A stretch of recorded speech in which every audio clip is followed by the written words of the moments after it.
Hello everyone, this is Linda Binns and I wanted to talk to you today about the importance of self-awareness, about really knowing yourself at the deepest levels. And it's not something that you do and then you're done. It's really an unfolding. It's something that you do on an ongoing basis. I feel I'm learning about myself every single day. I learn something new about myself, and every experience, every interaction gives me an opportunity to learn something about myself. So why is knowing yourself important? I have discovered that the better you know yourself, the more things you know about yourself, it helps you in so many ways. It gives you more confidence. It helps you to know what's important to you and what you want to put your energy into, and equally what you don't want to put your energy into. It helps you set boundaries, because once you know, okay, this is something that's important to me and I want to put my energy into it, when something else comes up that sounds exciting, if it's not in alignment with your values, then and what you really want, then it's much easier to say no to it, because you know what is important to you, and you know that this other thing is not something you really want to put your energy into. So there are so many benefits to it. It gives you so much more confidence, and it helps you to enjoy life, I think, much more when you have a clear sense of who you really are. So that's what I wanted to talk about today. The importance of self-awareness, of knowing who you are. And I'm going to cover three things on this video today. Three, I think, of the most basic things that are really very important for you to be able to truly know yourself well. And this is the foundation, if you like. The first one of those is to know what your values are. I've mentioned values a moment ago. So what are values? Your values are the things that are most important to you, the things that you hold dear, the things that, when these things are present in your life, they make life more fulfilling for you. Values can be really anything. So perhaps family is your highest value. Perhaps comfort is a value for you. Perhaps creativity is a value for you. Perhaps you have to have a large element of creativity in your life. Otherwise, you just don't feel good without it. So it's really important to identify what those values are. So for example, for me, I know that personal growth is one of my top values. And how this plays out for me is that, well, as I said earlier, I'm learning more about myself every single day through every experience and interaction. It's so important to me that even when I'm doing something that's fun and enjoyable, so I like to play tennis, I like to knit, for example, then it's also makes it even better when I'm learning something from those experiences. So many who have been, those of you who've been following me for a long time will know that when I play tennis, I have a tennis match, I feel it's like my own personal growth session, really. I learn so much about myself, because I will tell you that if you have any insecurities and you're playing a tennis match, and particularly if you're losing that tennis match, any of those insecurities that you have will come out. And you might be surprised to know that, you think that tennis is just something enjoyable and fun, and it is, but I also play competitively. And I didn't learn when I was at school or anything. I didn't learn until I was in my 30s. But when I first started, I thought that everybody just played to enjoy it, and If I played against you and you played better than me, then you would win that day. And if I played better than you, then I would win. And that was that. Not so. If you have any insecurities, as I said, they will come out. And the way they come out is really kind of interesting to observe. So I've learned so much about that. I've learned a lot about myself through that. I've learned a lot about other people. But you know, that aspect of personal growth is really, really important to me. And so why is it, you know, why is it helpful to know this? Well, let's say, for example, that health, that you feel that health is one of your top values. But let's say also that comfort and being comfortable and secure is also one of your top values.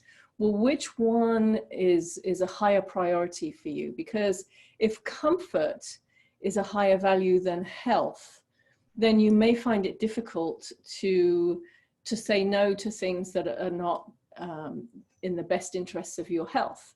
You might reach for that piece of cake. You might, you know, reach for comfort food in times of high stress, because that is a higher priority to you, perhaps, than your health. Let's say that creativity is one of your highest values. Or let's say that success is one of your highest values. This is one that I come up against a lot, with somebody who has a high value, places a high value on success, but they also have a high value on family and relationships. Well, if family is really important to you, but success is also important, then you have to find a way to be successful without giving up your family life, without taking away from that. So when you have a clear understanding of your values and what is most important to you, it can really help you to prioritize things. You know, if you have the success and the family values, for example, you know, if there's an important family occasion coming up, but you also have an important business event coming up, then if you know which is the highest priority for you, it's going to help you to make that decision so much more easily. So how do you know your values? Well, you could just sit and think about it. You could brainstorm a list of values if you wanted to. You can actually go online. If you type in list of values or values list, you can come up with a list of many, many different types of values. And then you can go through that list, and really the key is to narrow it down. Probably the best thing to do is to narrow it down to about 20 or so. And then once you've got it down to 20, ideally you want to get to between 5, 10 at the most. You want to narrow it down even more, and then identify which are the ones that are most important to you. So if you have something that you feel, you know, life just wouldn't be worth living without this, then that's a really high value for you. Or I cannot feel fulfilled unless this need is met, then that's a very high value for you.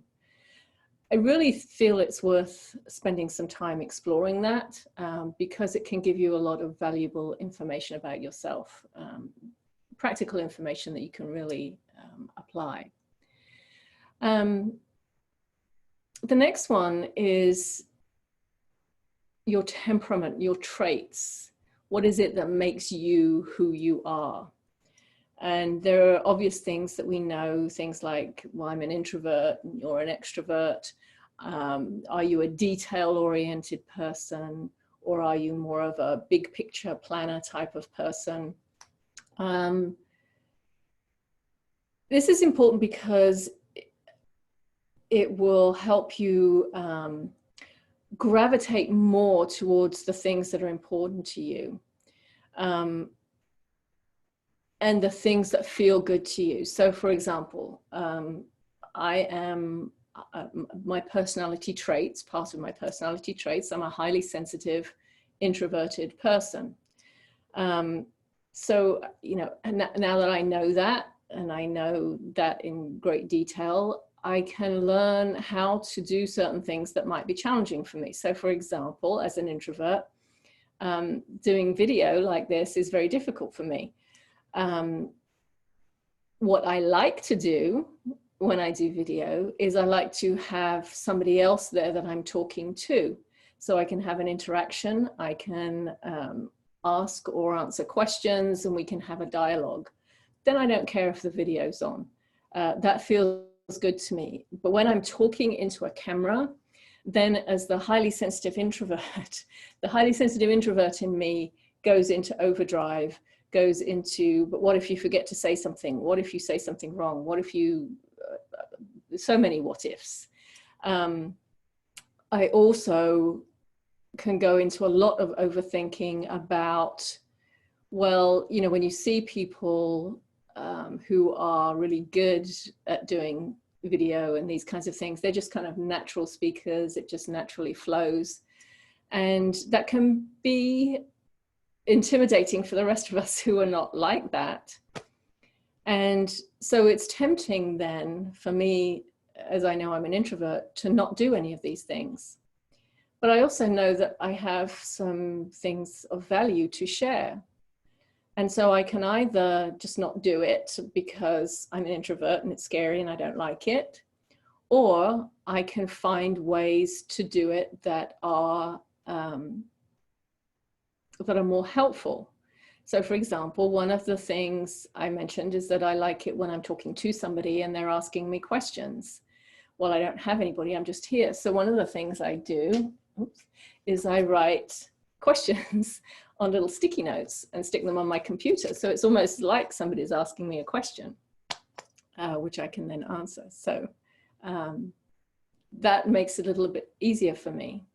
So it's, you know, understanding yourself in this way, your personality and your traits, it doesn't mean that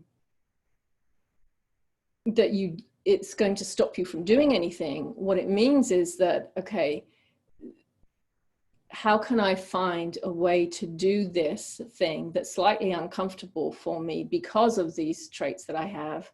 And how can I find a way to do it in a way that's more comfortable and that I feel good about, and that where I can actually do it? I do a lot of speaking, or have done a lot of speaking, standing on stage and speaking to groups of people.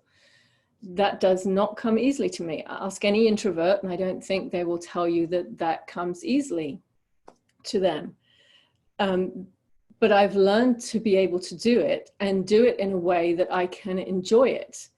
And one of the things that's important to me when I do that is I will often say to people when I start speaking, you know, because if people are used to seeing motivational speakers, if you hear a keynote speaker, then you're probably expecting someone who's very lively and very bouncy, and there may be music playing, or they're maybe very polished.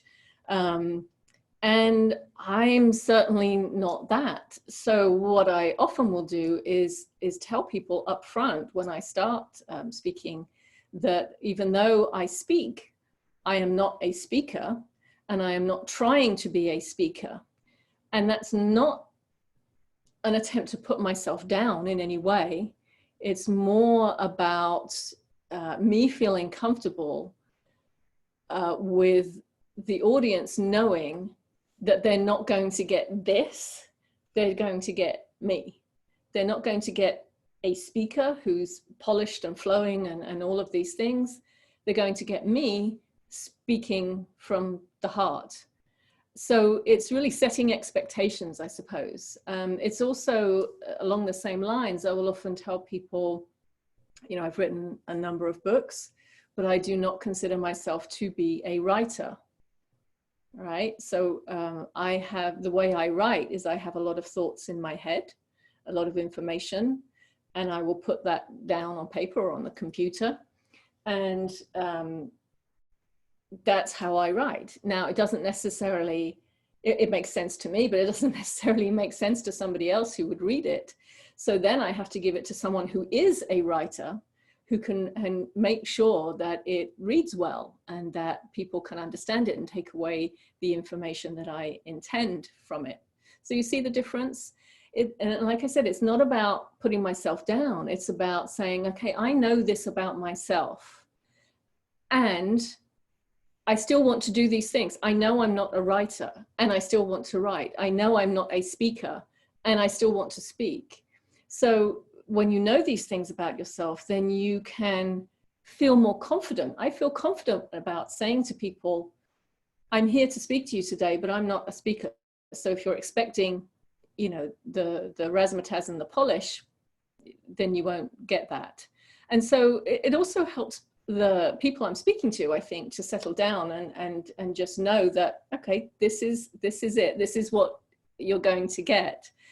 I'm just being me. I'm not trying to be anything else. And I'm very honest about that. So when you know your personality and you know your traits, it really helps you to own them and be comfortable about that.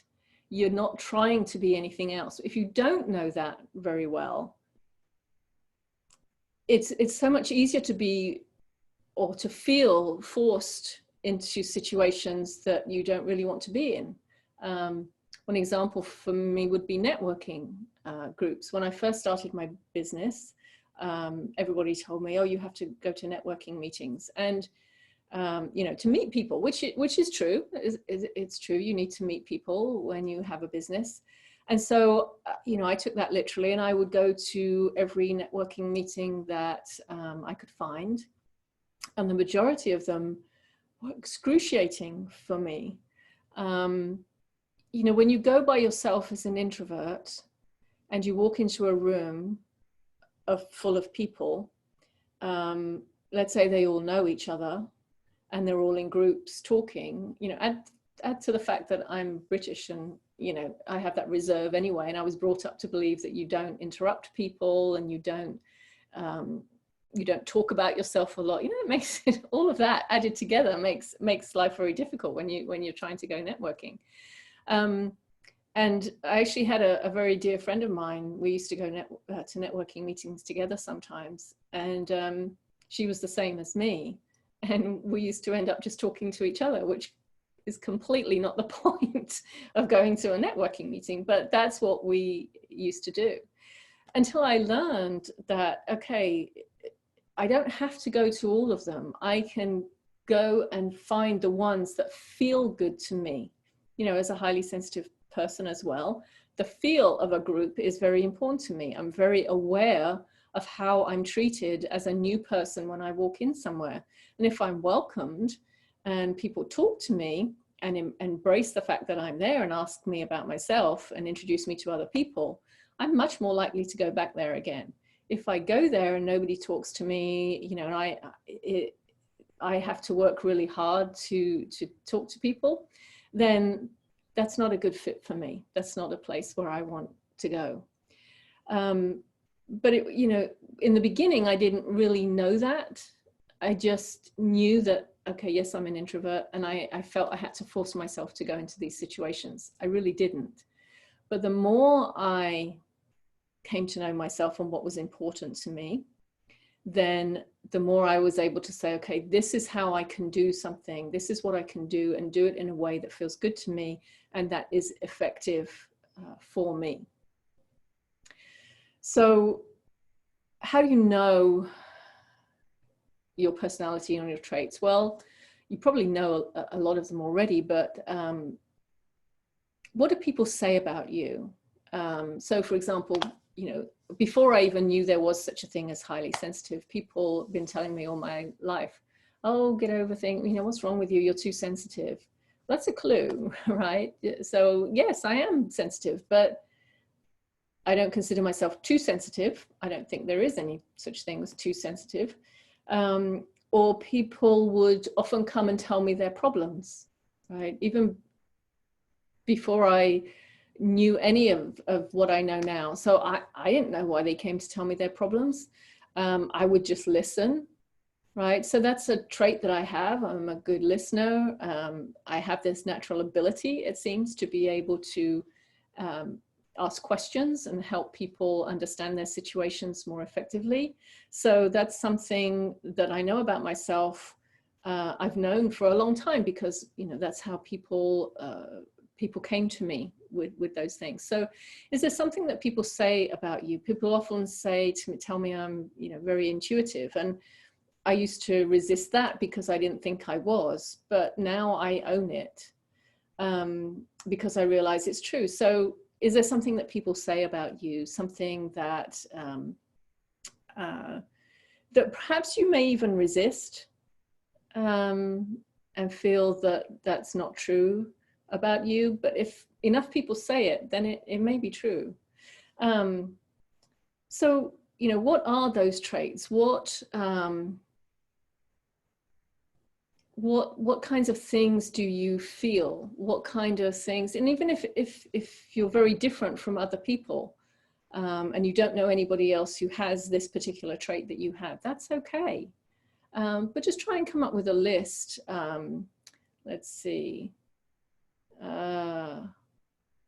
Yeah, whatever it is that people say about you, or ask some of your friends, you know, what are some personality traits that I have? What is it that you see in me? That's a good way to find out.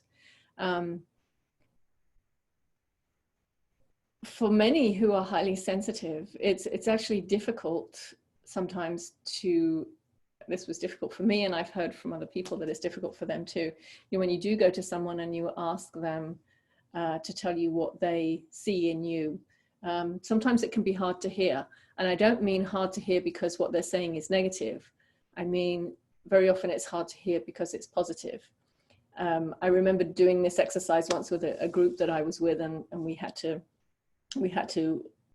talk about, we did this with each other, you know, with everyone in the group at some point, but we had to talk about one of the members of the group as if they weren't there, and just say, you know, what we really loved about them and everything like that. And at that time, this is many years ago, but at that time, that exercise was one of the hardest things for me to do. It was hard for me to hear what people liked about me. And I told them afterwards, I said, if you had told me all the things that were wrong with me, or all the things that I could do better, it would have been easier, because that's more what I was used to. I've come a long way since then, trust me. But I just wanted to warn you, because if you are going to ask people, sometimes it can be hard, but hard to hear. But it's really an exercise that's worth doing. So understanding your values, understanding your personality and your traits. The third thing I think is important is to know what your interests are, what your passions are. Now, I want to say something about this, in that, you know, we've all seen those people, and perhaps you even know somebody who right from a young age knew exactly what they wanted and who they wanted to be, and they had these big dreams and big ideas, and they've gone on to do exactly that. They've just always known it. And so I think there's a tendency to feel that if you don't have a big idea and you don't know exactly what it is you want to do, or if it's not big, then there's something wrong with you. And I think, you know, I've done many exercises, and I've heard from many people who've done exercises that, you know, to try and help you uncover your passions and, you know, what it is you want for your life. And somehow when you do that, it can make you feel deficient, because you don't know. You know, many times we don't know what is it. So when you do this and you're looking for your interests and your passions, I use this word passion sort of lightly, in that it doesn't have to be some big thing. It doesn't have to be some world-changing thing that you want to do. It's more about what's interesting to you. What do you love to spend time doing? What do you love to spend time talking about, thinking about, reading about? What absorbs your interest? Those are the kinds of things I'm talking about. Those, and it doesn't, I mean, sometimes, yes, people can take what's an interest or a passion and make a career out of that, or make a business out of that. And if you can do that, I've been lucky enough to do that. If you can do that, that's wonderful. But it doesn't always follow that it has to be the thing that you do. you know, perhaps you have a passion for music, but maybe the chances of you making a living at that are not very high. But then the important thing is that you would have to have, you could have your career, you could have a job, and then you have your music in your life. The important thing is that you make sure that you do have that in your life. So I love tennis, as I mentioned. I didn't learn to play tennis until I was in my 30s. Now, I love it. I can talk about it. I can play as much as I am able to play. I can't play right now, as nobody's allowed to play, but you know, I'm not going to make a living with anything to do with my tennis. So, but it's important enough to me that I have to have it in my life, right? I love animals. I'm not going to make a living with anything to do with animals, probably, but I have to have some aspect of that in my life. So the problem comes when you have interests, things like that, that you really, that are meaningful to you, and you don't incorporate it into your life. I remember a woman being on one of my, in one of my workshops one time, and she was telling me how just frustrated she felt overwhelmed with life. She was just in a really not very good place. And as I was talking to her and I was asking her about herself, and one of the things that came up was that she was absolutely passionate about dancing. And I asked her, you know, I said, well, do you incorporate any dance into your life now? And she said, no, she didn't, because she was married, she had a couple of children, and she didn't really have, hadn't had the time, or hadn't made the time to incorporate any dance into her life. And I said, you know, I really think, you know, it's such a passion for you that you need to incorporate it into your life in some way.